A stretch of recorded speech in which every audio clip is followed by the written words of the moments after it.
sa ating lahat. Praise God, hallelujah. Bakit di po tayo tumayo? Praise God. Sige, palakpakan nga po natin ang ating Panginoon. Thank you, Jesus. Thank you, Jesus. Praise the Lord. Hallelujah. God is good. Amen. Sige, yung palakpak na nagpapasalamat sa ating Panginoon. Palakpak na nagpupuri. Praise God. So, salamat sa Diyos. Tayo narito ulit bago po natin simulan ang ating lesson. Awit muna tayo ng isang awit. Ako ay masaya. Ikaw ba ay masaya? Tanungin nga po natin ang ating katabi. Habang inaawit natin to, pwede po tayo magkamayan. Amen.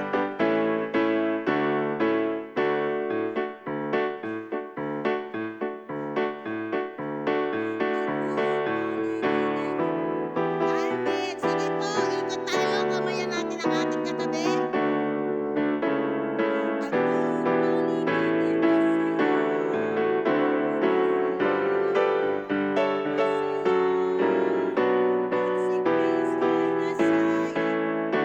Sige po, awit tayo.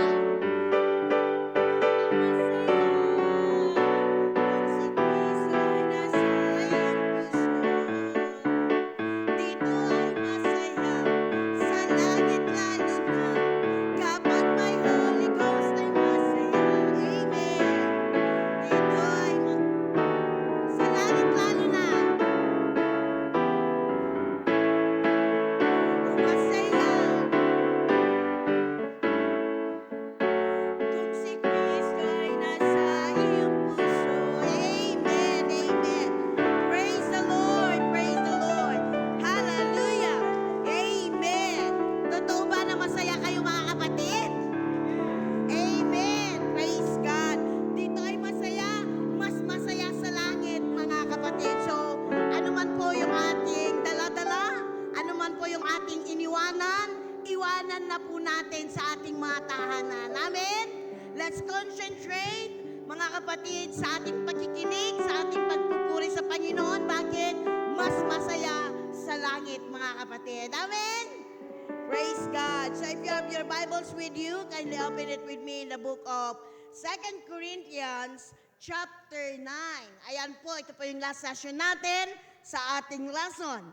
2 Corinthians chapter 9, verse 6, mga kapatid, hanggang verse 8. Nakita nyo na po, mga kapatid? Ayan. So, basahin po natin sa King James. Ano sabi niya? Verse 6, but this I say, he which soweth sparingly shall reap also sparingly. And he which soweth bountifully shall reap also bountifully. Verse 7, ano ang sabi niya mga dyan? Every man according as he put purposes in his heart, so let him for God loveth a cheerful. Last verse, verse 8, and God is able to make all grace abound toward you, that ye always having all sufficiency in all things may abound to every good work. Praise God. Dakilang Diyos, maraming salamat po muli sa umagang ito, sa kalakasan, sa buhay, Panginoon, na patuloy may pinagkakaloob sa bawat isa sa amin. At narito kami patuloy, Panginoon, O God, na makikinig na yung mga salita. We know and we believe that your word is already blessed, Panginoon, O God. At Lord, ang iyong lingkod ay punasan mo, Panginoon, langisan mo, O Diyos, O God, na magiging channel of your blessing, Panginoon, muli sa umagang ito, Panginoon. I-bless mo ang bawat pakinig ng iyong mga anak, ang aming mga puso, Panginoon, O God, ng bawat isa, upang hindi lamang po namin mapapakinggan, but God, may apply po nawa namin ito sa aming pamumuhay, Panginoon. Tunay, O Diyos, layunin mo at kalooban mo na kami, Panginoon, ay patuloy na lalago at lalago sa aming paglilingkod at pagkakilala sa iyo, Panginoon. Ingatan mo din mga kapatiran, mga God na nasa kanilang daanan pa. Be with us once again this morning in Jesus' name. Amen. Palakpakan po natin minsan pa ang ating Panginoon. Praise God, makakaupo na po tayo. Praise God. So, lesson 1, tapos na po tayo. We talk about the, mga kapatid, why of giving. Tama po mga kapatid, nakita natin Sino nga ulit ang source ng sino ang tinatag na nagsimula sa salitang pagbibigay? Amen. Nakita natin ng ating Panginoong Hesus, mga kapatid, siyang unang nagbigay. Amen. Praise God. So ngayon, ituloy po natin sa ating part 2, mga kapatid. Yan. So, ayan, okay. So, let's talk about 3 foundational truths about disciplined giving. So, it's not just about giving, but sabi ng ating notes, mga kapatid, disciplined giving. Na-discuss po natin yung nakaraan. Tama po? Amen. Praise God. May 3 areas din ang giving. Na-discuss natin. It's about time, talent, and treasure. Okay. So, ituloy po natin.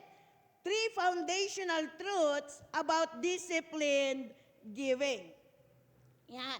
So, sa ating binasa kanina, mga kapatid, praise God, na ating text, makikita niya doon, itinuturo niya, may 3 bagay, mga kapatid, sabi niya diyan, na kung saan, yan, foundational truth about disciplined giving. The word foundational, mga kapatid, yung salitang foundational, it means core or center. Tama po? Tama po? Parang ang building natin ito, mga kapatid, napakahalaga po sa isang building ang tinatawag na foundation. Tama?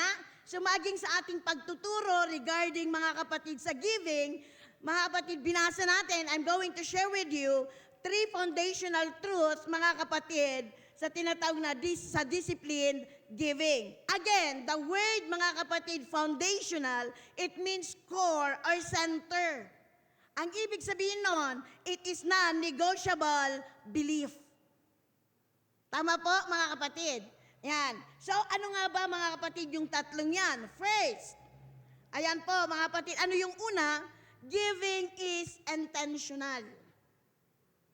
Ayan, may mga nagsusulat.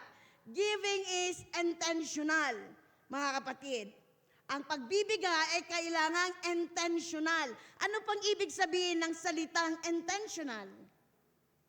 Pag sinabi po nating intentional, it means done in purpose, with a clear decision, ayan po, mga kapatid, and aim not by accident or pressure. So ang pagbibigay po pala, mga kapatid, sabi niya sa ating notes, it must be intentional. It means, it is done in purpose. Hindi ka nagbibigay na wala lang kasi nagbigay yung katabi natin. Pero sabi niya, it is done in purpose with a clear decision and aim not by accident or pressure. Intended talaga. Taka po natin. It is a decision made in advance with joy and a willing heart. Ito po ang intentional giving. Hindi yung nakasimangot, mga kapatid. But sabi niya, decision made in advance with joy and a willing heart.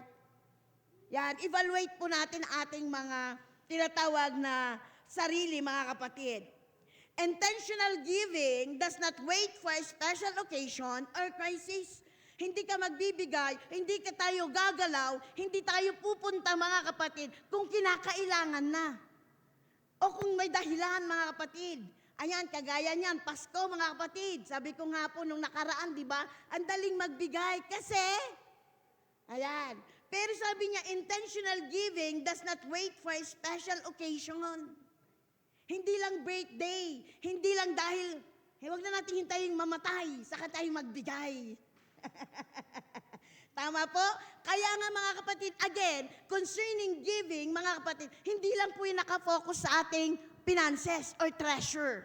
Yung ating time. Habang pwede pa tayong mag-encourage po tayo, magbisita po tayo, mag-soul win po tayo, mag-pray po tayo. Amen! Do it intentionally. Hindi yung pinilit na kami ni Brother Julio. Ayan po, intentional, mga kapatid. Giving is intentional, sabi ng ating notes, mga kapatid.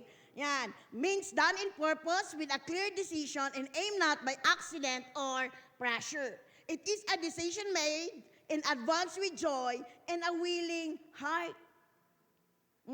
Intentional giving does not wait for a special occasion, mga kapatid, o kaya pag may crisis na sa buhay.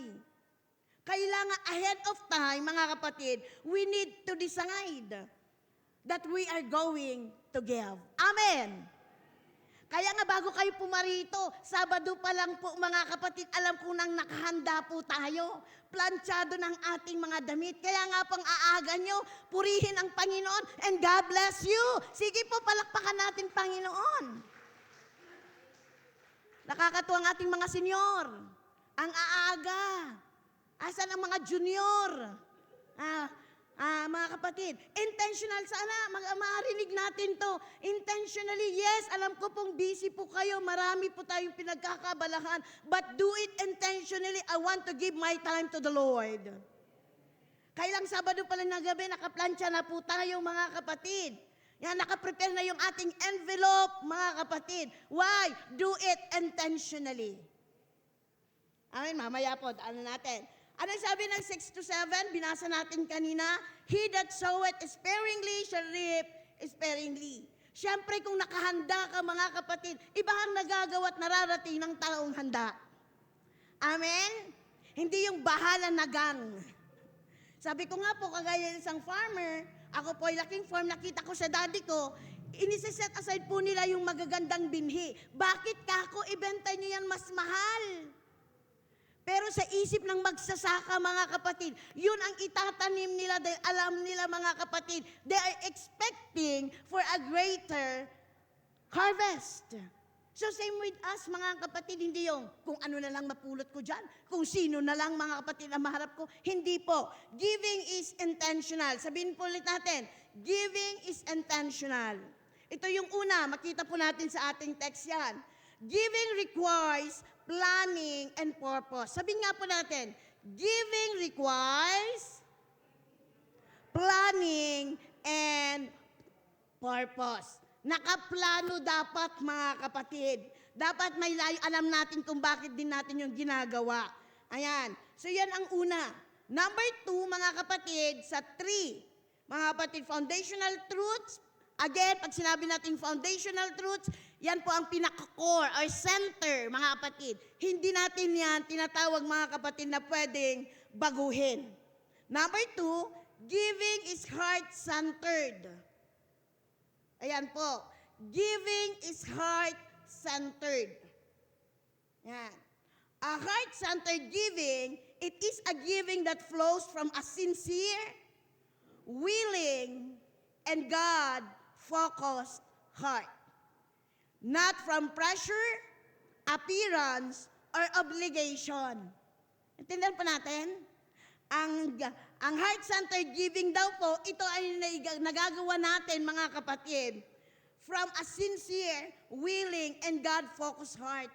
Hindi yung napipilitan, hindi dahil napipressure. Sabi po niya dyan, mga kapatid, or we're doing it, we're giving it, mga kapatid, it's not because of obligation. Tama?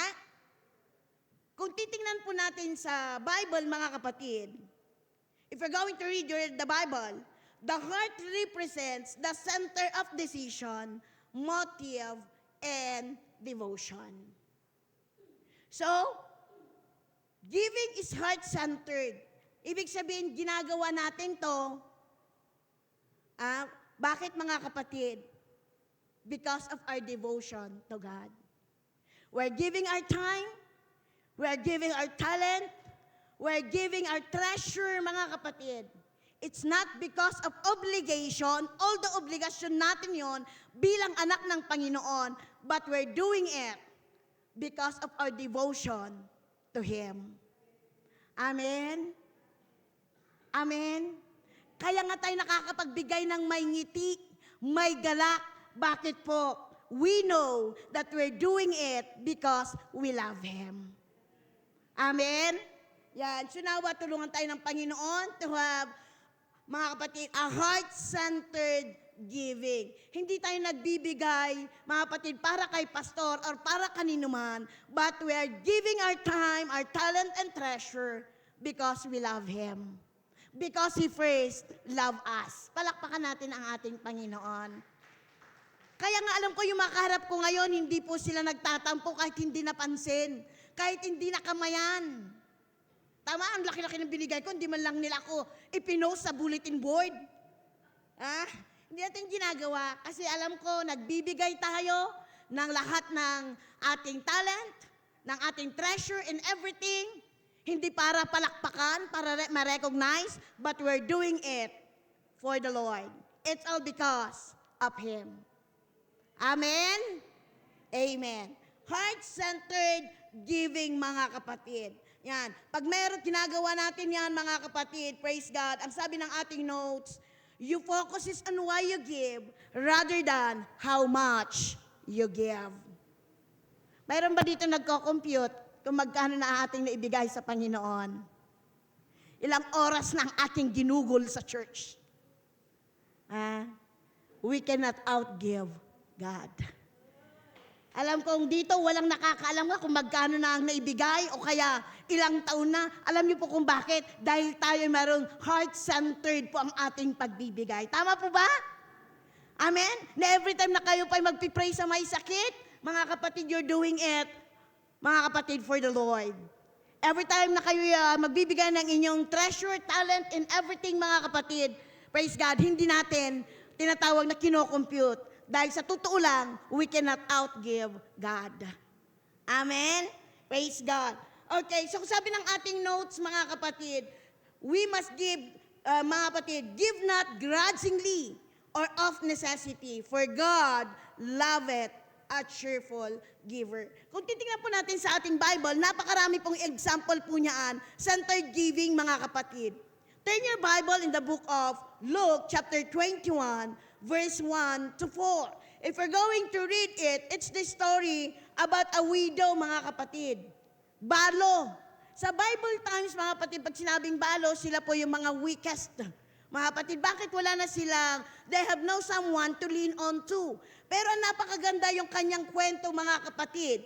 Yan. At kasi ibinigay niya kung anong meron siya, ibinigay po niya, mga kapatid. Kaya nga ang sabi ng ating Panginoon, Jesus said she gave from her heart and her sacrifice, not just, mga kapatid, her surplus, o kaya hindi yung tira-tira. Alam natin, di ba, balo siya, yun na nga lang, mga kapatid, ang pera po niya, but ang sabi ng Bible, ibinigay po niya.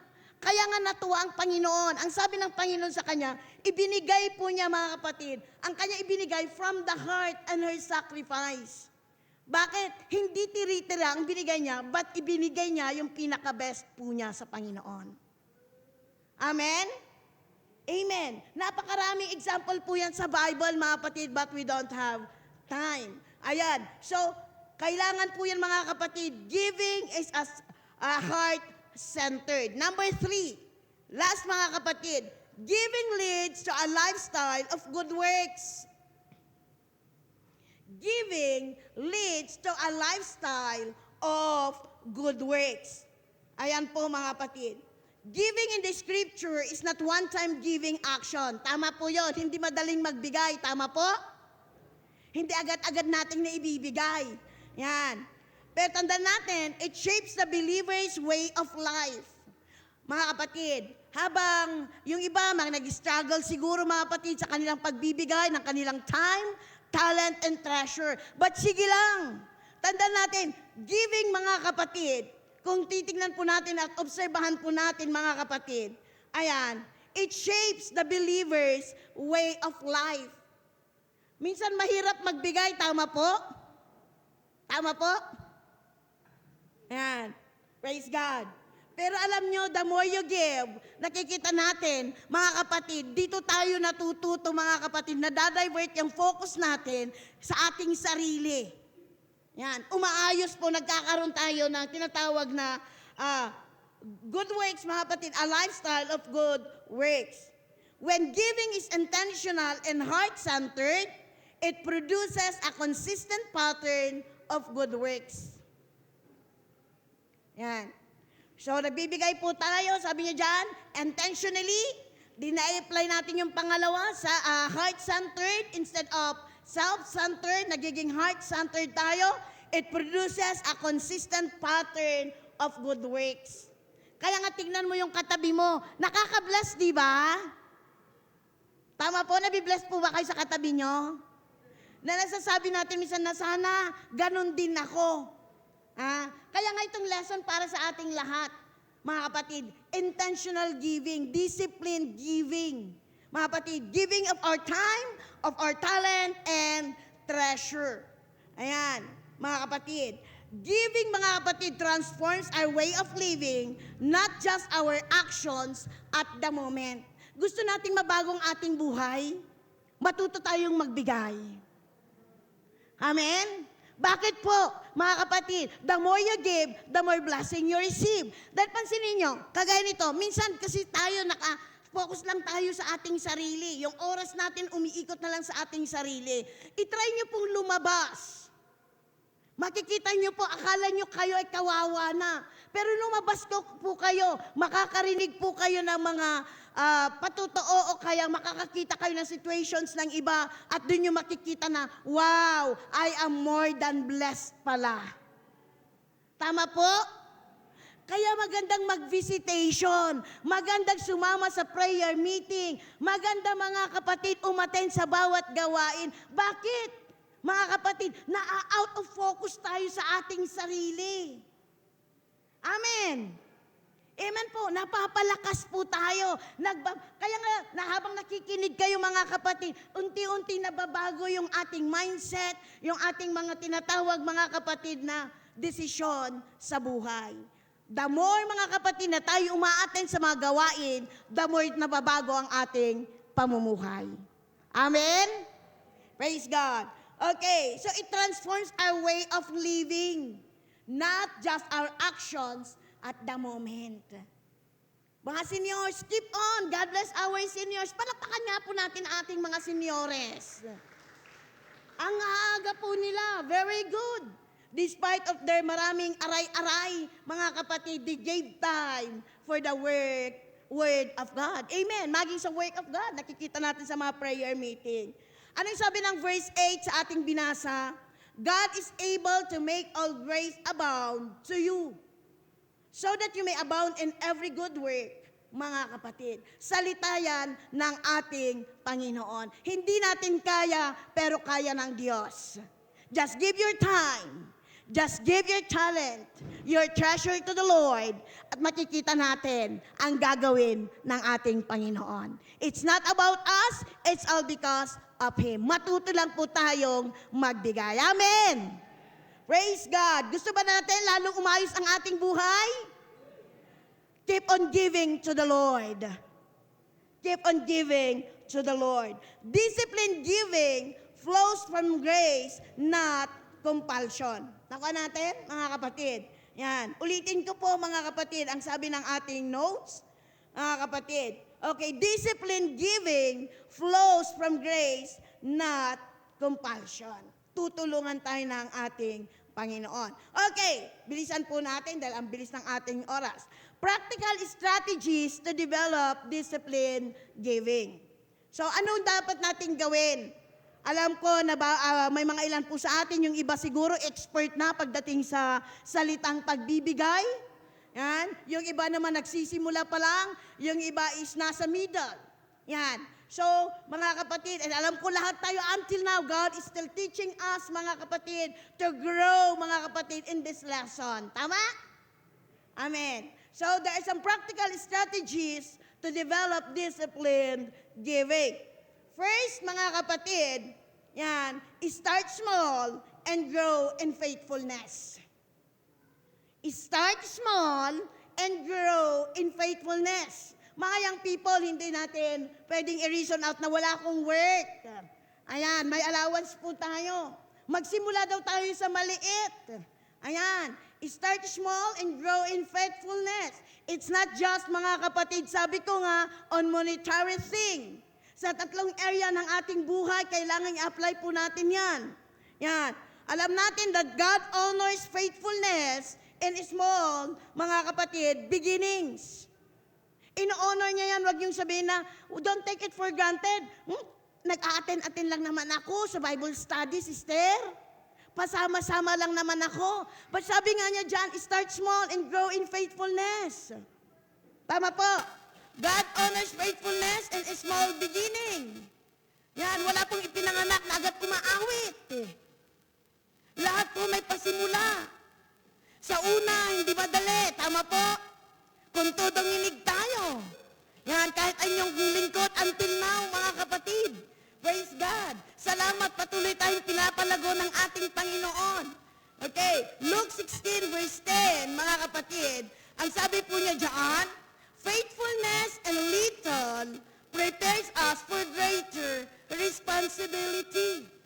Yan, lahat ng malaki, nagsimula po yan sa maliit. Tama po? Yung may mga milyones dyan, yan, alam ko, nagsimula po yan sa piso. Walang mag-amen, ayaw nyo lang pahalata. Ayan, sige, magsimula na tayo, di ba? Ang 100, pag wala pong piso, hindi mabubuo. Tama, ganun din. Kaya nga ito yung sinasabi niya, start small and grow in faithfulness. Mga kapatid, maaaring sa simula, ang dami mong mali, ganito lang. Just go on, mga kapatid. Be faithful on that. I-treasure natin yan, mga kapatid. Praise God. So I want to encourage, mga kapatid, ang bawat isa sa atin. Let's begin, mga kapatid, kung nasaan tayo, and allow God to grow, mga kapatid, our capacity to give. Amen? Kumbaga sa financial, sa ating treasure, kung ang blessing niyo po is 100, amen, ibigay po natin yung ating, para sa Panginoon, magkano po ang tithes niya? Ha? Praise God. Huwag mo sabihin na, sister, nakakahiya naman, ire-record mo 10 piso, and so what? Again, mga kapatid, hindi tayo paghahanapan ng Panginoon na isang bagay na wala sa atin. Ang tinitingnan na dito yung ating katapatan sa ating pagbibigay. Amen? So, start small and grow in faithfulness. Mayroon pa kunyang people dito, sabi ko nga, example ko po, nakita ko po ang kanyang, nagsimula po siya sa piso. Kada bigay po niya hanggang naging 5 pesos, naging 50 pesos, mga kapatid. Bata po to. At nakakatuwa, keep on. Magandang gawin. Siyempre, mga kapatid, start small, pero alam niyo, kung naging tapat po tayo, magkakaroon tayo ng consistent giving, i-bless ka ng i-bless ng Panginoon, at siya din ang magpapalaki niyan. Amen? Ulitin ko, lahat ng malaki, nagsimula sa maliit. Maging sa ating talent. Sa una, hindi tayo, mga kapatid, makatayo sa harap ng mga tao. Amen. But as the days goes on, sa tulong ng Panginoon, siya rin ang mag-develop sa atin, siya ang tutulong sa atin para makatayo tayo sa harap ng mga tao. Nakakapagturo po kami, salamat sa ating Panginoon at sa tulong ninyo, mga kapatid. Amen. So, start small and grow in faithfulness. Number 2, bilisan po natin, schedule giving as a spiritual habit. Kung mayroong mga habit na maganda, ito po yon. I-develop po natin, mga kapatid. Schedule giving as a spiritual habit. Pag sinabi natin habit, kasanayan, kaugalian, kahit tulog ka, kaya mo nang gawin. Disciplined giving should be intentional and regular. Ulitin nga po natin. Disciplined giving should be... May nakikinig, God bless you po. Intentional and regular. Kailangan talagang sadyain mo, mga kapatid. Ayan, 1 Corinthians 16 verse 2 says, believers are instructed to set aside their giving consistently.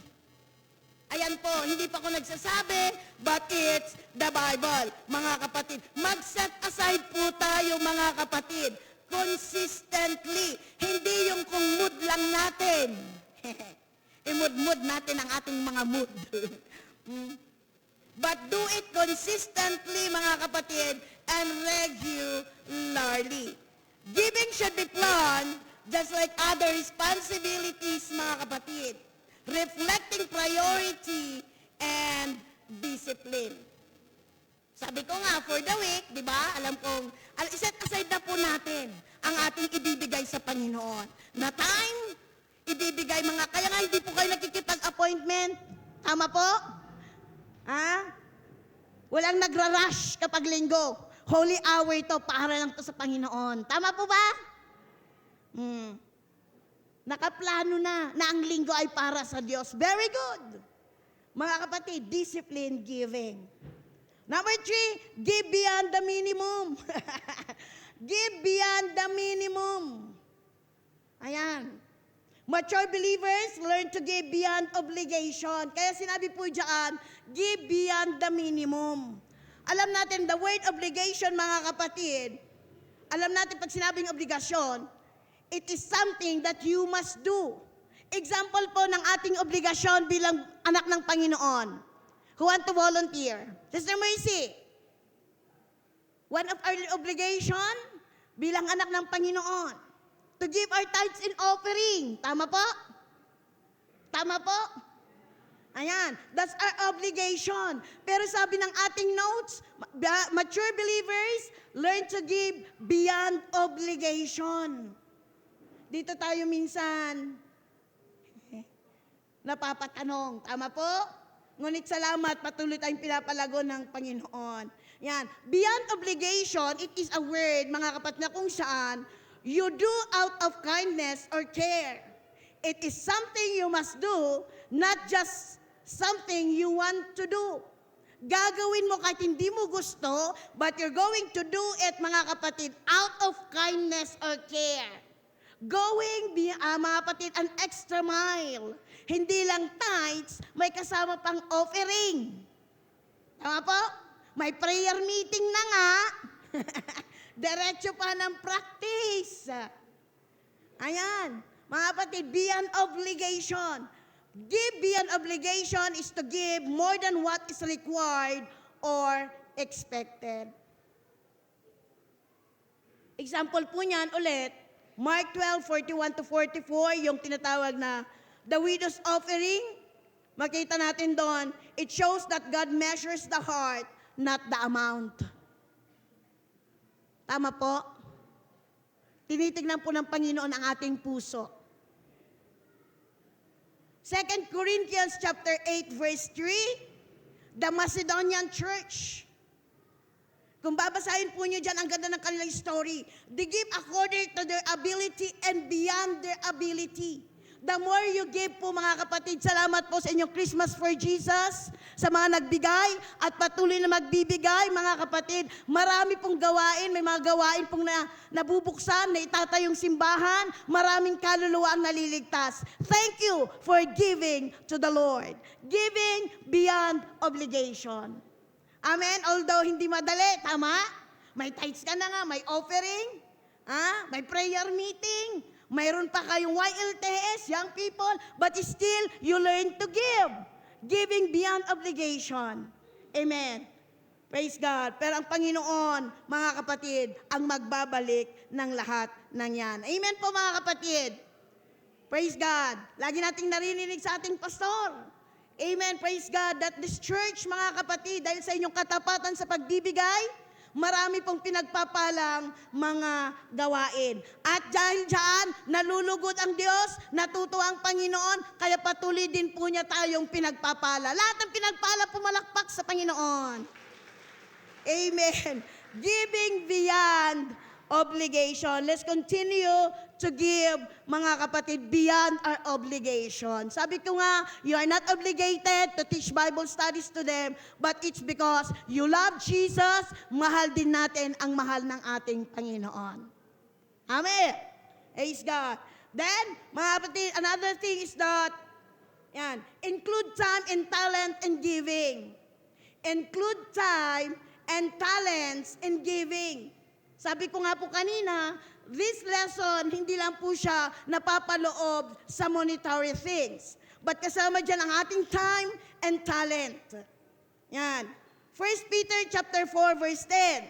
Believers are stewards of spiritual gifts meant to serve others. Singers, keep on singing your song. Maraming naliligtas dahil sa mga awitin. Musicians, keep on playing your instruments. Maraming nabibless, maraming nare-restore dahil sa ating mga talents and instruments. Kaya nga maganda lagi na mga kapatid, do it seriously, di ba Sir Tony? Mag-pray po tayo before we play our instruments. Nanawa ang prayer natin lagi na, Lord, habang ako'y nagpi-play ng aking keyboard, may kaluluwang marirestore. Habang ako'y umaawit, may kaluluwa, praise God, na mapapalakas. Amen! It's not that easy, pero yun nga, giving beyond obligation. Hindi ka lang umaawit. Amen. Praise God. So teachers, can keep on teaching. Hindi kayo madalas nare-recognize, but keep on teaching. Mga kapatid, sa mga nagbibisita, nagpa-follow up, keep on. Praise God. That's part of serving, giving your time to the Lord. Next, practice giving, mga kapatid, in secret. Practice giving in secret. True discipline guards the heart from pride. Hindi tayo nagbibigay para magpalakihan. Hindi tayo nagbibigay para maging mga kapatid. Kaya nga sabi ng ating notes, true discipline guards the heart from pride. Mag-ingat po tayo sa salitang pride. Lahat po tayo meron yan. Nagtatago lang. Matthew 6:3-4, God rewards giving than for His glory rather than recognition. Nakikita ng Panginoon lahat. Maaaring hindi ka na-recognize ng leader mo, hindi tayo na-recognize ng pastor natin, dahil hindi naman lahat nakikita niya tayo. Amen? Pero tandaan natin, ang sabi mga kapatid, God rewards giving done for His glory than recognition. Amen? Okay, lastly, mga kapatid, spiritual benefits of disciplined giving. Spiritual benefits of disciplined giving. Mga kapatid, bakit nga ba natin ito ginagawa? Una, it strengthens faith. Giving teaches believers to trust God's provision. The more tayo nagbibigay, mga kapatid, napapalakas po ang ating pananampalataya. Nasubukan po natin yan sa mga nagtuturo, sa mga home Bible studies. May mga times ayaw mo pumunta dahil hindi naman lahat ng panahon tayo ay malakas. May mga times ayaw natin pumunta dahil sa ating mga personal reasons. But the more, pag pumunta ka pa rin dahil tinext ka, we are waiting sis, we are already ready, alangan hindi ka pupunta.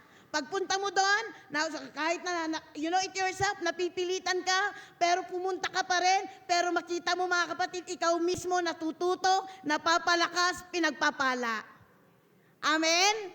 Kaya nga, giving your time, mga kapatid, is not wasted.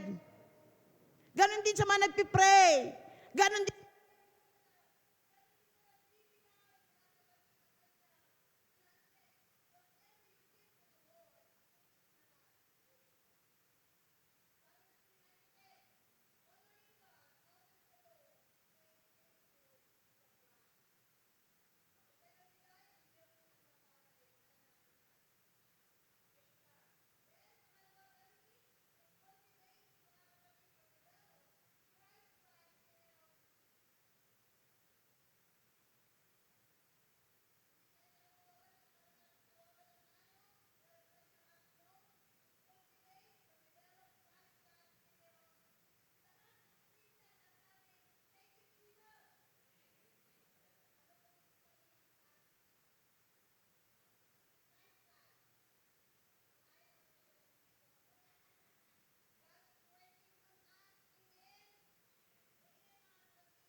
Giving shapes character and aligns the believer with Christ's nature. Nagiging kagaya tayo ni Kristo.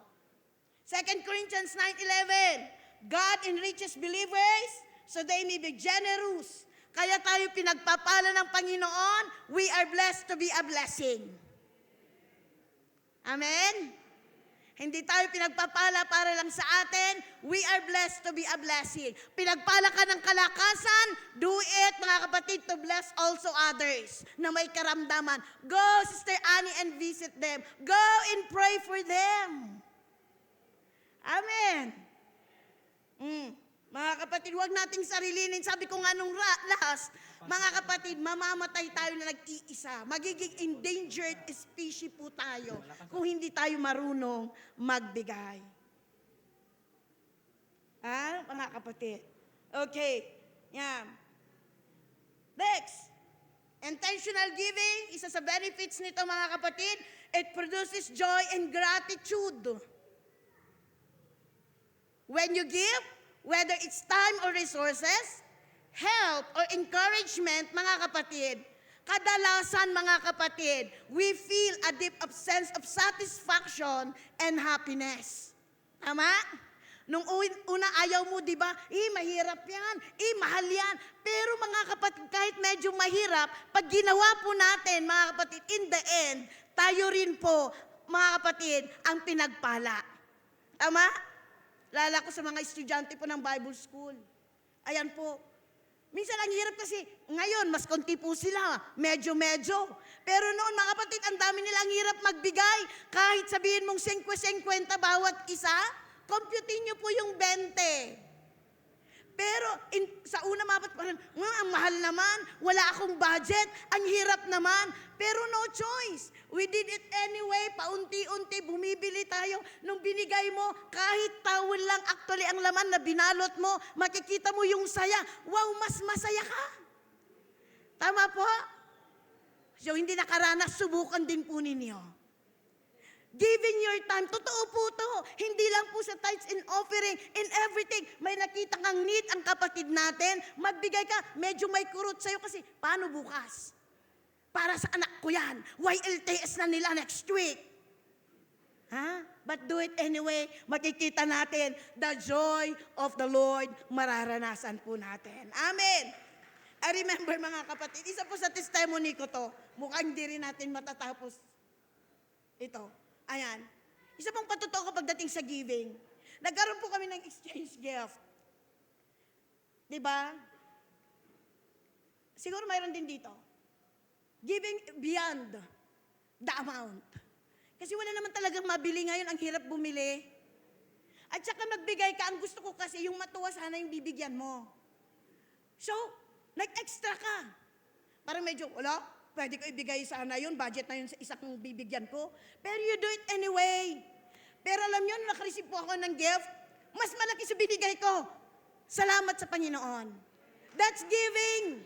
Dito na po tayo mag-e-end, ikakat natin. Pero kidding aside, mga kapatid, ang dami nating fear sa giving. Sabi ko nga, mga kapatid, sayang nyo, hindi na po natin itatakal, wala na tayong oras. But always remember this, the more you give, and it is true, the more you receive. Palakpakan natin ating Panginoon. Tayo-tayong lahat. Praise the Lord. Praise the Lord. Salamat, Panginoon. Praise God. So discipline giving. Do it regularly, intentionally, and heart-centered. Not self-centered giving. Heart-centered. Amen. Sabi ng ating text, kung babalikan natin, Sister Pia, bago tayo mag-pray. Praise God. Anong sabi niya dyan? Kung anong sukat ang iyong binigay, yun din po ang sukat na ibabalik sa'yo. Good measure, pressed down, shaken together. If we're doing it, mga kapatid, praise God, regularly, intentionally, the Lord, mga kapatid, ay ibabalik sa atin. Praise God. Dakilang Diyos, maraming salamat, Panginoon, Salamat sa patuloy na pagtuturo, patuloy na pagpapaalala sa bawat isa amin. Panginoon God, patungkol sa pagbibigay tunay, ikaw unang nagbigay, ipinakita mo sa amin, Panginoon, kano talaga minsay ng pagbibigay, Panginoon. At Lord, nakikita namin, the more we give sa gawain mo sa aming mga kapatid, the more, Panginoon O God, na kami pinagpapala mo. So Lord, keep on helping us, Lord O God, to grow in every area of our life, Panginoon, pagdating sa giving, Panginoon O God, sa aming time, sa aming talent, sa aming treasure, Panginoon O God. Help us, God, to do it regularly, Panginoon O God. Hallelujah. And intentionally, Panginoon. At alam namin ang iyong gawain patuloy na lalago at lalago at ibibless ang bawat isa sa amin. Continue to be with us, Panginoon, sa natitirang part ng aming gawain sa umagang ito. We give you glory, honor, and praise in your mighty name, Jesus. Amen and amen. Thank you so much and God bless.